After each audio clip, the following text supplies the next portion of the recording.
Peace to you, dear listener, in your homes, work, and every area of your life. This is Pastor Chris Lawrence, Senior Pastor of God's Tabernacle Churches in the Gambia. I will be teaching and praying for you over this sweet and blessed station, Unique FM. Remember this: what you don't know is stronger than you. Spiritual ignorance is equal to spiritual blindness. God wants you happy. It depends on you.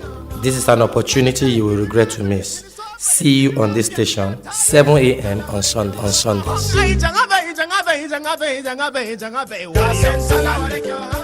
Great morning to you, dear listener. I am glad to be part of your life again this Sunday morning. It's really windy this morning.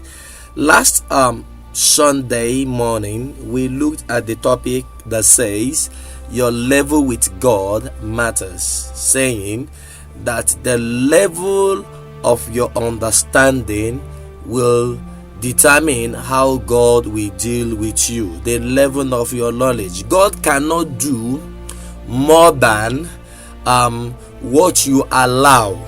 Even though He wants to do greater than that, God cannot do more than that level of knowledge in you.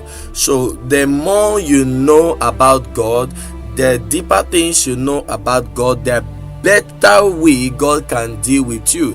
There is a way God will move with you now. You won't understand. You may even think it is the devil. You may even think it's something bad while it is God. But because you don't have that particular knowledge, you will condemn it. If you don't know about cell phone, if you see cell phone, you will think it's a bomb. You see, so God can only deal with us based on the level of our knowledge. This morning, by the grace of God, I am looking at the topic that says things that can destroy what you are building. Things that can destroy what you are building. We are all builders. I am a builder. You are a builder. Knowingly or unknowingly, we are all building. Hallelujah. Knowingly or unknowingly, we are all building something. So this is a topic that will help you if you pay attention. Hallelujah. Things that can destroy what I am building. There are a few things I will make us to know this morning that if you pay attention to them, it will help you to maintain, to protect, to help whatever you are building by the grace of God. Hallelujah. Things that can destroy what I am building. Number one is bitterness. Bitterness. Bitterness comes from the word bitter. To be bitter. To be bitter. Bitterness. Bitterness is something that has destroyed families, that has destroyed nations, relationships, opportunities. Bitterness is so evil. So it's not something we should entertain even for a minute, even though many people find it attractive to be bitter. In fact, they find it soothing, comforting to be bitter. There is justification to be bitter, but the end result thereof is disastrous. You know, the Bible said there is a way that seemeth right to a man, but at the end it will lead to destruction. That is not your portion in Jesus' name. Are you saying amen with me? But then you have to pay attention to these things. Bitterness will cause you to destroy what you are building in your life, in your family, in your career. Bitterness, wow, run away from it. In Hebrews chapter 12 verse 15, Hebrews in the Bible chapter 12 verse 15 says, looking diligently lest any man fail of the grace of God, lest any root of bitterness springing up trouble you, and thereby many be defiled. I will take that again. Hebrews 12:15. Looking diligently lest any man fail of the grace of God, lest any root of bitterness springing up trouble you, and thereby many be defiled. So you see, bitterness will defile you if you allow bitterness in your life. There is a bladder in us, man, that is called, in human beings rather, that is called gallbladder. This gallbladder will secrete fluid into your body when you are very angry, when you are very sad, and it helps you very fast to fall into a situation of hypertension and related sicknesses. The gallbladder, when you are sad or very angry, will start secreting this fluid into your system, which makes your body very hot. It makes your heart to overwork. Bitterness. Please run away from bitterness. Well, Pastor, bitterness. How do I take it away, or how do I know I am bitter? Let's look at the things that causes bitterness. I will give you 3. There may be more, but I'm sure of these 3 things that can cause bitterness in my life or your life. Number 1 is when you know that someone cheated you and you can't open up nor overcome it. You feel, that you are being cheated, and then you don't know how to sort of overcome that situation, and for you to say something about you, to open up for people to help you, you just bear it, you keep it within you, and within a short time you discover that you are bitter. The devil gets you at a corner. In Genesis chapter 37 verse 3, this is the family of Jacob, also known as Israel. Now Israel loved Joseph more than all his children because he was the son of his old age, and he made him a coat of many colors. Now, that is Genesis 37:3. Now Israel loved Joseph more than all his children because he was the son of his old age, and he made him a coat of many colors. You can see how the man of God tried to destroy his family with his own hands. In this place, Jacob, Israel, had many children, 12 in number, Joseph being one of them. Joseph was the son of the woman he loved so much. You see, Rachel. He loved Rachel so much.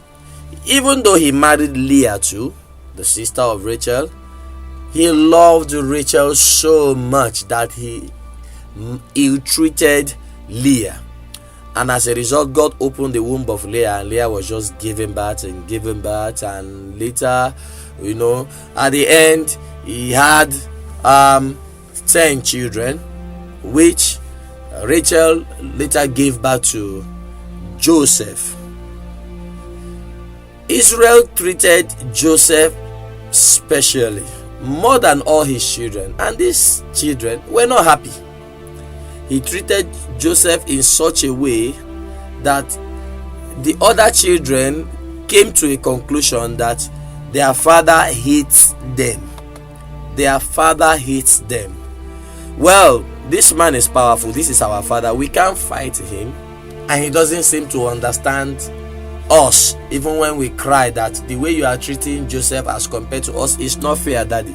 Yet he will still do what he has to do. He has been blinded by his love for Rachel that he forgot that these other children were innocent of whatever happened between him, Rachel, and Leah. So these children had to suffer as a result of whatever happened between their father and their mother.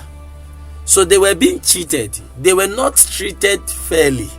They were treated anyhow as compared to Joseph, one of their brothers. So this made them to grow bitter. They were so bitter that they hated Joseph. They hated Joseph with passion. They hated Joseph to the extent of wanting to kill him. It took God to save Joseph. Are you like that? Do you treat one of your children better than the other one? Do you treat somebody in your office better than the other one? Do you treat another neighbor better than the other neighbor? How do you treat people? Or do people treat you that way and you don't know how to express it? and you don't go to a pastor to help you, and you are keeping it, you are bearing it until you grow bitter. You see, when you grow bitter, you destroy things. These brothers of Joseph had him sold into slavery. If God was not standing by, Joseph was gone forever. They were not, they didn't feel it when they were telling their father that an animal had killed Joseph. They were happy to see their father cry. They were glad to see him shed tears. Why? They were bitter. Wow, don't be bitter. Is somebody doing things you don't like to you? Why not call them, sit them down and say, please, this thing you are doing is hurting me. Please now help me. Don't do this to me. Well, if they continue to do it, go for counseling. Go to a pastor. Go to somebody who will help you with solution, teaching you how to love those who mistreated you, how to love those who maltreated you, how to pray for those who despitefully use you.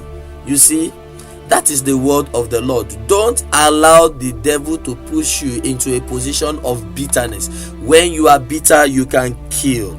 Hallelujah. Another reason why people grow bitter, we are still dealing on bitterness, and we are looking at the causes of bitterness. We are in the second point that says, when you cheat yourself and can't confess or overcome it, you grow bitter. Pastor, how? Sometimes we do things thinking it will work, and when it doesn't work, instead of learning your lesson that, okay, I messed up, I failed, I did it, I failed, let me learn my lesson, you get bitter. How can I fall for this? How can I make this mistake?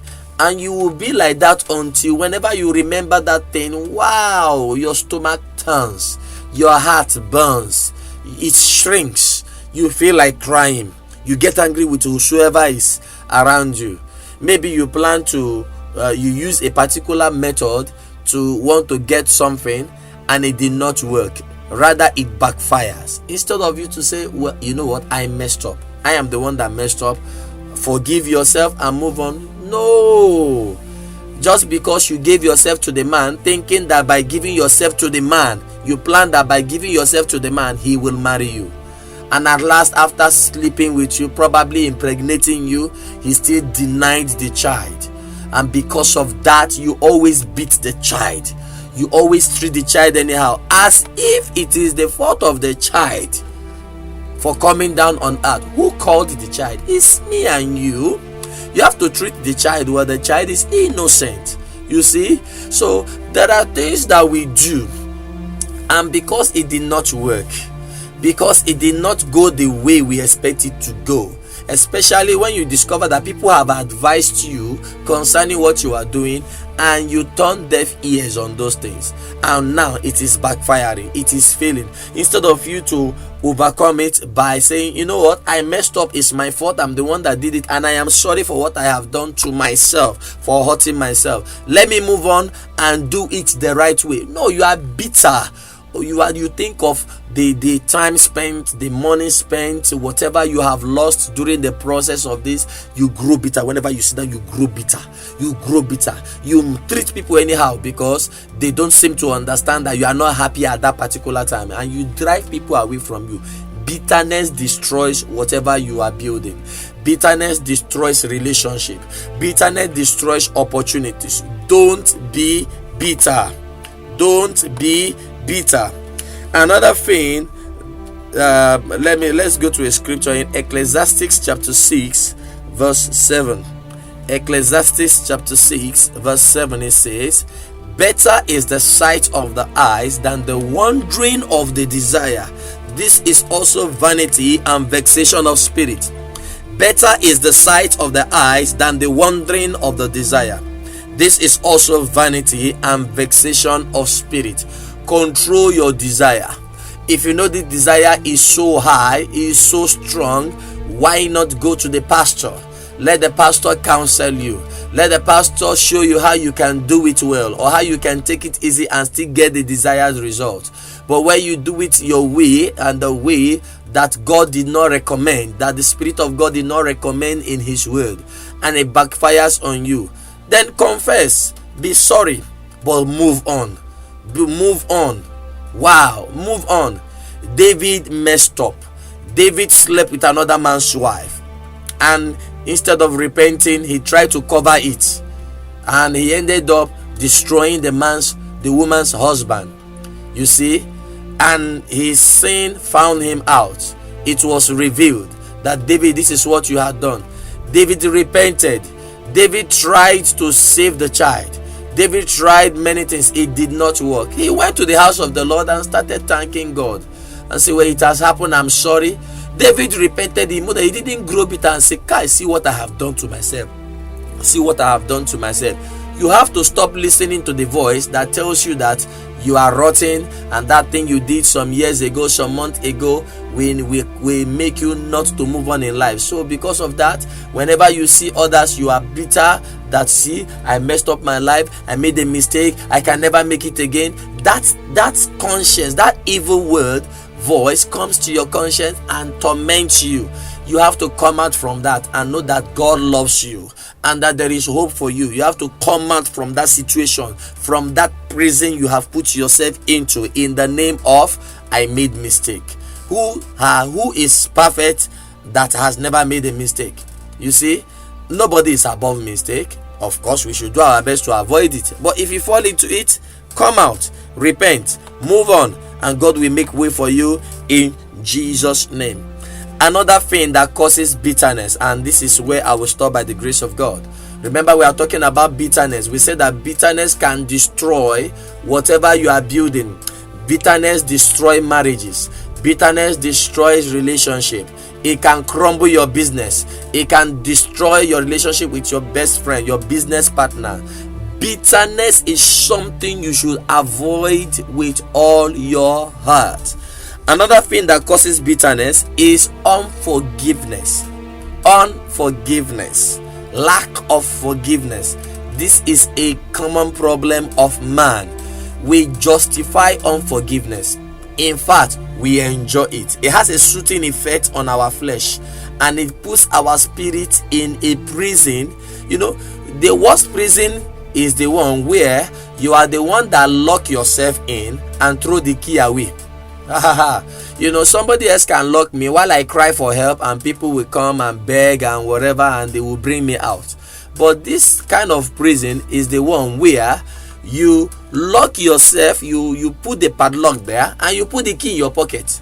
So nobody can help you. Only you can help yourself by opening that gate and coming out. You see, you will know the truth, and this truth, when you apply it into your life, will set you free. No other person. There are things that no prayer can bring you out of it until you make the right decision. Unforgiveness will put you in bondage. Unforgiveness will bring out bitterness in you. In Matthew chapter 6 from verse 9 to 15, the Lord showed us a pattern of prayer, and this will bless you. Matthew 6, 9 to 15. And from verse 9 it says, "This then is how you should pray. Our Father in heaven, hallowed be your name. Your kingdom come. Your will be done on earth as it is in heaven. Give us today our daily bread. Forgive us our debts as we also have forgiven our debtors. And lead us not into temptation, but deliver us from the evil one. For if you forgive men when they sin against you, your heavenly Father will also forgive you. But if you do not forgive men their sins, your Father will not forgive your sin." This is straightforward. No prayer can change this. Prayer after you die doesn't change this. If you die with unforgiveness in your heart, you are going straight to hell. There is no prayer, no amount of prayer, no amount of sacrament or any intercession can change your destiny. You see, you cannot neglect what God said and think that bribery will take you to heaven or will bring the blessings of God upon your life. Unforgiveness will will graduate into bitterness, and no bitter person is allowed in the kingdom of heaven. You can't be blessed. You can't walk with the Spirit of God. In fact, bitterness is like a situation where you put fire on the seat and you are asking me to sit down. The Lord cannot sit on the throne of your heart when you are bitter. You chase him away. Hallelujah. Like we said, unforgiveness will destroy whatever you are doing. He said you must forgive that man, you must forgive that woman. They have hurt you. They have done it already. Why not learn your lesson? What led to this man, or what caused this woman or this man to do what they have done against me? Learn your lesson and move on. Forgive them. Be careful next time. Love them, knowing that if you do not forgive men whatever they have done to you, then whatever you have done in your heart or by action will be kept in record for you and will hinder you from being blessed by God. Oh, hallelujah. Unforgiveness will lead to bitterness. And listen, somebody will hurt you tomorrow. Somebody had hurt you already. Satan will make people to hurt you because Satan wants all of us to be in bitterness. He knows that God cannot bear with bitterness. He knows that God hates bitterness. He knows that God cannot relate with us. If you hear one of the prayers of Apostle Paul, he said, the grace of our Lord Jesus Christ, the love of God, and the sweet fellowship, communion of the Holy Spirit be with you always. Now, if you are bitter, you miss that blessing. If you are bitter, you can't commune with the Spirit of God. Even when the Spirit of God talks, you can't hear because it's the voice of bitterness that is speaking to you. You can't hear. You can't hear God, and you always be in bondage. Wow, I refuse to be in bitterness. Touch yourself, say, I refuse to be in bitterness. I refuse to be in bitterness. The root of bitterness in my life, by the power of the Holy Ghost, I destroy it in the name of Jesus Christ. I made up my mind to love. I made up my mind not to condemn myself. I refuse to condemn myself. I will learn my lesson and I will move on in the name of Jesus Christ. I refuse to be bitter.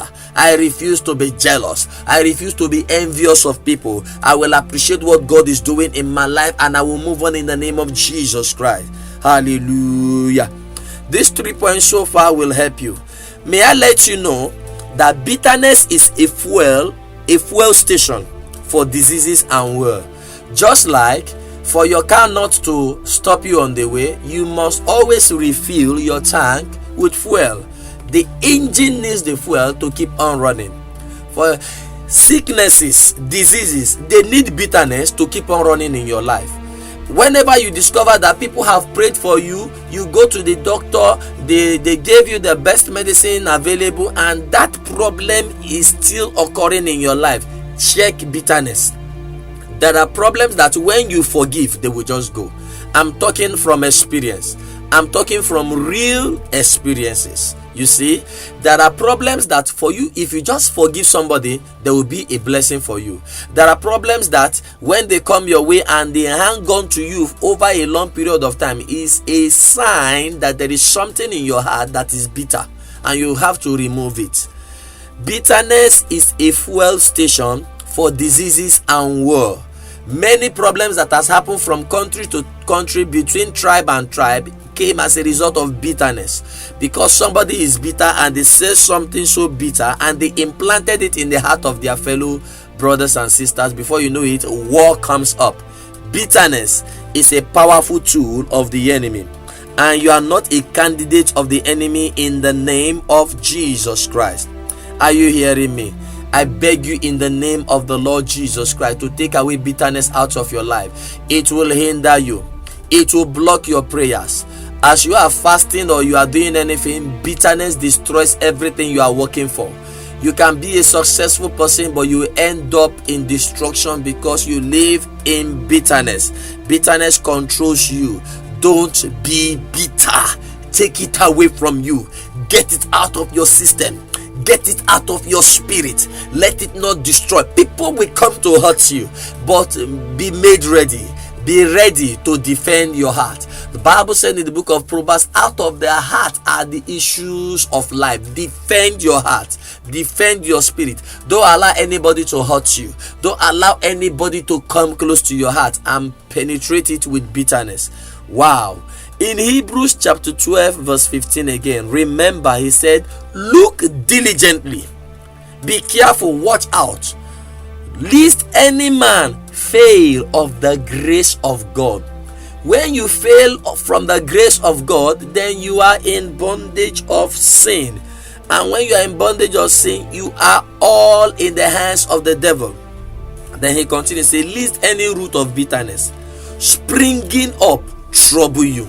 You see, when bitterness springs up in you, it troubles you and it defies you. That is in Hebrews chapter 12 verse 15. When bitterness springs up in you, one, it will trouble you. Number two, it will defile you. So that means it will destroy everything you are doing. God forbid this happening in your life in Jesus' name. One more scripture and I'm done for this morning. Ephesians chapter 4 verse 31. It says, let all bitterness. That's in Ephesians chapter 4 verse 31. Let all bitterness and wrath and anger and clamor and evil speaking be put away from you with all malice. Hey, God knows also. God, he said you should put away all malice. Who are the people you don't talk to? Why are you not talking to them? Is it that you feel better or you feel more righteous than them? That's why you don't talk to them. He said, love your enemy. Say, tell them good morning. You are not the one to fight your battle. The Lord fights your battle. He said, don't malice anybody. Don't take away bitterness. Take away anger. Take away wrath. Take away evil speaking. Don't allow your mouth to write a check your body cannot cash. Let everything be put away from you, including malice. Wow. Why malice people? There are people you greet, there are people you don't greet, because you feel that they hate you. If God is for you, who can be against you? The answer is no. So love them, because God is love. Whosoever love is born of God. Bitterness destroys you. Like we said, there are things that can destroy what I am building. One of them we have treated this morning is bitterness. When you feel cheated and you can't open up, you are bitter. When you cheat yourself and you can't overcome it, you are bitter. When you walk in unforgiveness, you will end up in bitterness. I pray for you this morning that whatever has held you bound in this area, whatever thought, whatever wound that has been inflicted on your spirit by anybody, I pray for the healing of the Holy Spirit in your heart, in your mind, in the name of Jesus Christ. I pray that that grace of God that is upon you will help you to move on above all these things that the enemy has planned to hinder you in the name of Jesus Christ. I cover you with the blood of Jesus. I wish you well. I pray the blessings of God upon you. Be strong. Remember, God's Tabernacle is here for you. Our pastors are ever ready to be a blessing to you. God bless you. God keep you. God strengthen you and be a blessing to you this week in Jesus' name. Remember, get to me. Let me know what God is doing in your life on 7030-192 or 985-8553 or 6767-881. God bless you. Really good. Amen. God's Tabernacle will manifest His glory. The power of Christ has just been planted in you. Let us know how this program has blessed you. Write or call us on this address on your screen. If you're inspired to support us financially to keep this program running constantly on TV, please kindly reach out to us on the numbers on your screen. Please hook up with us again next week, same time, same station. God bless you. Jesus is Lord.